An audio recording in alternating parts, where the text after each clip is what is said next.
Harka fuuni daawwattootaa fi dhaggeeffattoota keenyaa nagaan keenya kabajaa fi jaalala bakka jirtan maratti isaa qaqqabu jechaa oduuwwan wayitaa'oo yeroo kanaaf qopheeffanneen isinitti dursa oduu ijoo. WBO'n akkuma faannoo filannoo waliigalaa qeeqee filannichi sirna agarsiisaaf geggeeffamudha jedhe. Waraanni bilisummaa Oromoo dhimmoota 4 bilxiginnaan harka kaardiitti fayyadamaa jira jedhe tarreessuudhaan akeekkachiisa guddaa dabarse. Gabaasa bal'aa dhimma kanatti qindeeffanneerra isin biraan geenya. Xiinxalaan siyaasaa Jawaar Mohaammed dhimma magaalaa Finfinnee fi ejjennoo bilxiginnaa ilaalchisee ergaa akeekkachiisaa fi gorsa of keessaa qabu dabarsuun ijoo dubbii miidiyaalee ta'eera. Tibbana bakka bu'aan paartii bilxiginnaa Finfinneen kan uummata impaayirtii hundaati jechuun dheekkamsa guddaa kaaseera. Gabaasa bal'aa qopheeffanneerra isin biraan geenya. Mootummaan bilxiginnaa gaaffii uummata Oromoo deebisee siin jiru deebisuuf siin jiru jechuun miseensonni caffee Oromiyaa dheekkaman. Miseensonni caffee Oromiyaa kunneen bilxiginnaan sirna farra Oromoo fi Oromummaa ta'uu ifatti dubbataniiru. Bal'ina isaa qabanneerra ni balballoomsina. Hoogganoonni waraanaa olaanoon Eertiraa fi Tigraay qaamaan wal arguun marii taasisuun ifoome. Jeneraal Fissaa Kidaanuu fi Jeneraal Iyyoob Fissaayii qaamaan wal arganii dhimmoota garaagaraa irratti marii taasisuutu dhagahame. Bal'ina isaa immoo isinis ni dhageessu. Odeeffannoo wayitaawaa impaayirtii Oromiyaa keessaa yeroo yerootti argachuudhaaf toora YouTube chaanalii kanaa sabiskiraayib, laayik, sheer taasisaa jechaan gara oduu bal'inaan qopheeffannetti isin dabarsa. WBO'n akkuma faannoo filannoo waliigalaa qeeqee filannichi sirna geggeessaaf geggeeffamudha jedhe. Sochiin biyyaalessaa faannoo Amaaraa torba darbee akeekkachiisa erga dabarseen booda waraanni bilisummaa Oromoo WBO'nis gama isaatiin filannoon biyyoolessaa impaayirtii as deemaa jiru fudhatama kan hin qabne ta'uu ibse. WBO'n kutaaleen impaayirtii baay'een adeemsa filannoo ala akka jiranis hubachiiseera. Ibsa bitootessa 23 bara 2026 baaseen gareen kun filannichi gara agarsiisa biyya alaatiif qophaa'e ta'ee sadarkaa gadi bu'aarra kan jirudha jedhe. Akkasumas impaayirtii keessatti dhibbeentaan 70 ol kutaaleen impaayirtii filannoo amanamaa geggeessuuf kan hin mijanne ta'uus ibse. Torban darbee keessaa ibsaa faannoo saba Amaaraa wabeeffachuun akka gabaafamee turetti dhaabni sun paartilee siyaasaa, miidiyaalee fi dhaabbilee biroo kamiyyuu kan adeemsa filannoo keessatti hirmaatan akka bilxiginnaatti fudhachuun akeekkachiisee ture. Filannoon alatti WBO'n muummee ministeeraa Abiyyi tarsiimawwan siyaasaa garaagaraa qopheessaa jiraachuu saaxile. Isaan keessaa dhimma magaalaa Finfinnee ilaalchisee sochii qeerroo Oromoo harka galfachuu yaaluu walitti bu'iinsa amantii kakaasuu fi waldhabdee daangaa naannolee gidduu jiru hammeessuu akka ta'e tarreesse. Gareen kun dhimma fooyya'insa heera mootummaa irratti yaaddoo qabu ibseera. Fooyya'insi kun naannolee haaraa kanneen akka Walqaayitii fi kutaalee Oromiyaa fi Amaaraa keessatti dhimma siyaasaaf kan oolu jechuun akeekkachiisa kenne. Kanumaan wal qabatee miidhaa namoota nagaa irra gahuu danda'u ilaalchisee akeekkachiisa kan kenne WBO'n dhaabbileen addunyaa uummata nagaa eegsisuuf dhiibbaa akka taasisan waamicha dhiyeesseera. Akkasumas haala yeroo irratti hundaa'uun odeeffannoo dabalataa akka kennus beeksise. Dhimma kanaan wal qabatee qondaaltonni bilxiginnaa himannaa kanaaf haga yoonaatti deebii hin kennine. Filannoon guutuu impaayirtii waxabajjii tokko geggeeffamuu jiru gareewwan hidhattoota garaagaraa irraa mormii cimaan mudateera. Sochiin faannoo uummata Amaaraa bitootessa 15 ibsa baaseen namni kamiyyuu kan filannoo kana deeggaru diina uummata Amaaraa akka mootummaatti ilaalama jechuun hubachiiseera. Adeemsichi gowwoomsaa fi namoota nagaa irratti yakka raawwatamu fudhatama akka argatutti kan lakkaa'uudhas jedhe. Gabraatiin boordni filannoo impaayirtii rakkoo nageenyaa tokko tokko keessattuu Amaaraa keessa jiru ilaalcha keessa galchuun qoodinsa nageenyaa haaraa uumee jira jechuun ibseera. Filannoon waliigalaa waxabajjii tokko geggeeffamu irratti gareewwan hidhattootaa garaagaraa irraa qeeqa jabaan mudachaa jira. Torban darbee keessa yeroo galmeen filattootaa naannoo Amaaraa keessatti geggeeffamutti sochiin biyyoolessaa Amaaraa paartilee siyaasaa, namoota miidiyaa, hooggantoota amantii, waldaalee siivikii fi dhaabbilee biroof akeekkachiisa bal'aa dabarsee adeemsa filannoo keessatti hirmaannaan taasifamu kamiyyuu akka waan ajandaa mootummaa federaalaa waliin hiriiruutti akka lakkaa'amu akeekkachiisee ture.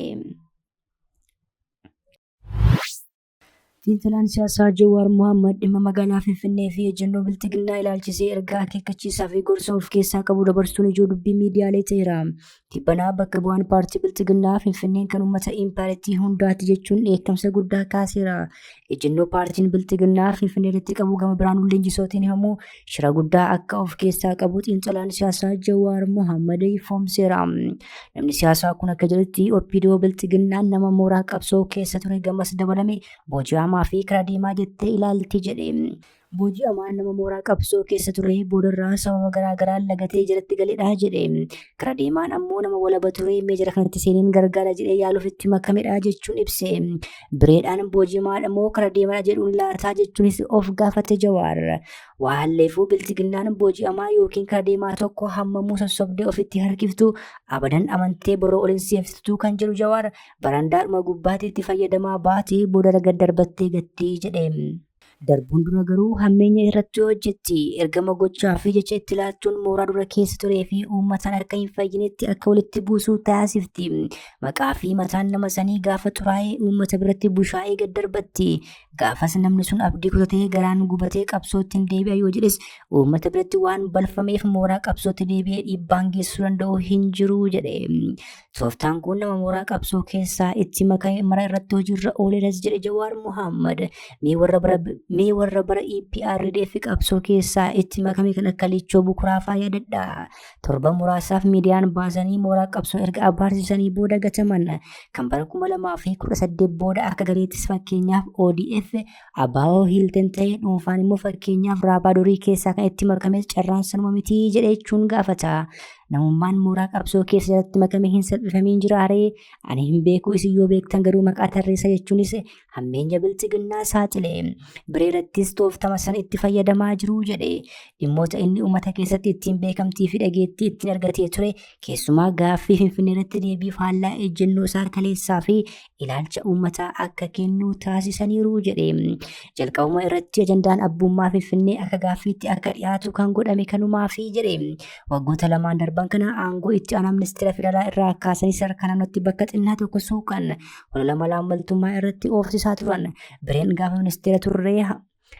gaafa ministeera turee hamma tokko cinuu malus sadarkaa malaammaltummaa biyya sanii yeroo ammaatiin wanti inni cuffate kubbaayyaa waan caaltu hin ta'uu jedhe. Garuu ammoo nama mooraa qabsoo keessa ture kamuu salphisuun boquu cabsanii uummata biratti ajjeesuun akeeka waan ta'eef malaammaltummaan isaa ho'ifamee akka ololamu taasifame. Gaafa filannoon paartii biltiginnaa diraamaa itti hojjetame gaafa tokko innuu isiniif himaa jedheen abdadhaa jechuun Jawaar waan jiru dubbate. Ammas dubbii Finfinnee kan uummata biratti sensitiivii taate kan afaan kaaniif daran uummata biratti ajjeesuufi jedhe. Tooftaan booji'amtootaaf karaa deemtota erga itti fayyadamanii booda uummata biratti busheessanii gatuu biree qofaarratti hin raawwatamne. Leencoo Baatii, Qajeelaa Mardaasaa, Taayyee Danda'a namoota hedduu tarreessuun ni danda'ama. Kana malees ajoota woboo darban irrattis raawwatameera jedhe. Walumaa galatti OPDO biltiginnaa fi qabsoon Oromoo walitti madaquu akka hin dandeenye qabatamaatti agarreera jedhe namni siyaasaa buleessi kun. Kun maddi isaa sammuu waggoota 30 darbee namoota OPDO keessatti uumamedha jedhe. Bara maxxantuu wayyaanee turan san duulli mooraa qabsoo irraa isaarratti geggeeffamaa ture madaa sammuu hamaa tiroomaa itti uumee darbe jedhe. Kanaafuu nama mooraa qabsoo keessa ture kamuu akka diina dhuunfaatti ilaalu carraa argatan maraan haaloo bahuus barbaadu. Gocha haaloo bahinsaa keessaa kan jalqabaa gochootuma kalee sabni sun OPDO ittiin abaaraa ture kan maxxantummaa fi farra uummataa akka raawwatu taasisanii uummata biratti jibbisiisuun ofiin of qixxeessuudha jedhe. Dhumarrattis alaa fi manatti busheessanii gatii dhabsiisuun bakkeetti gatu jechuun Jawaar Mohaammed ibseera. Mootummaan biltiginnaa gaaffiin uummata Oromoo deebisee hin jiru deebisuufis hin jiru jedhan miseensonni caffee Oromiyaa. Miseensonni caffee biltiginnaan sirna farra Oromoo fi Oromummaa ta'ee ifatti dubbataniiru.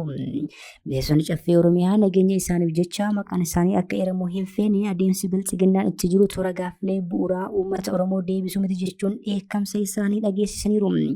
Uummanni daangaa irratti humnoota finxaaleyyii faannoo fi humnoota bal'ifannaa lafa naannoo Somaaleetiin dhumaa haqeen isaa manca'aa kunillee akka dhaabbatu irra deddeebiin gaafatanii deebiin dhabamuu himan.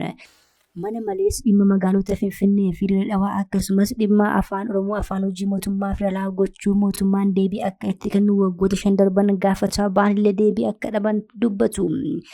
Kana qofaas osoo hin taane Oromiyaa keessa misoomni akka dhaabbate gaaffiin misoomaa uummataa deebii akka dhabese ni himu. Adeemsi biltiginnaan itti jiru gaaffii Oromoo deebisuu osoo hin taane gaaffii Oromoo haaluudha jedhan. Gaaffiin Oromoo namoota muraasa aangessuun jireenya qanii murni wayii akka jiraatu taasisuu mitis jechuun yaadachiisan.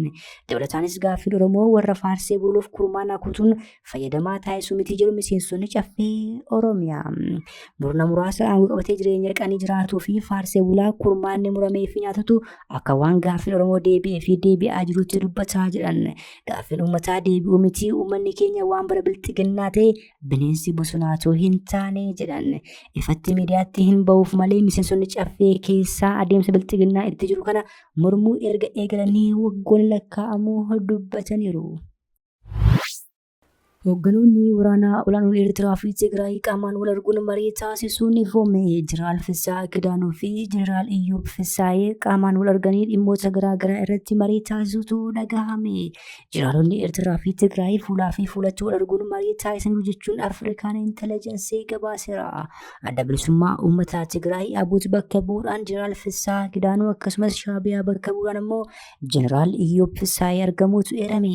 Haa ta'u malee marii jeneraalonni lamaan taasisan waliigaltee malee xumuramuu gabaasichi dabaluun ifoomseera. Gaazexaa biyya Faransaay kan ta'e Afrikaan Intelligensii gabaasa isaa keessatti ejjennoo bilxiginnaan agarsiisaa jiru Shaabiyaa fi TPLF deebi'anii akka tokko ta'aniif sababa ta'aa jira erga jedhee booda ilaalchi bal'aan isaan gidduu ture amma dhiphachaa jiraachuu yaadachiise. Waliigalteen jeneraalota lamaanii kun dhimma gama raayyaa ittisaa Impaayirati irratti qofa malee gama kaaniin wal hubannoo irra akka gahan eere. Afrikaan Intelligensii kan duras WBO, TPLF, Faannoo fi Shaabiyaan Sudaan keessatti wal arguun marii geggeessaniiru jechuun gabaasee ture. Kabajamtoota hordoftoota keenya oduun sa'aatii kanaaf qabannee dhiyaanne kana gammachuu hordoftan ture. Oduu biraan hanga walitti deebi'utti nagaa ta'aa.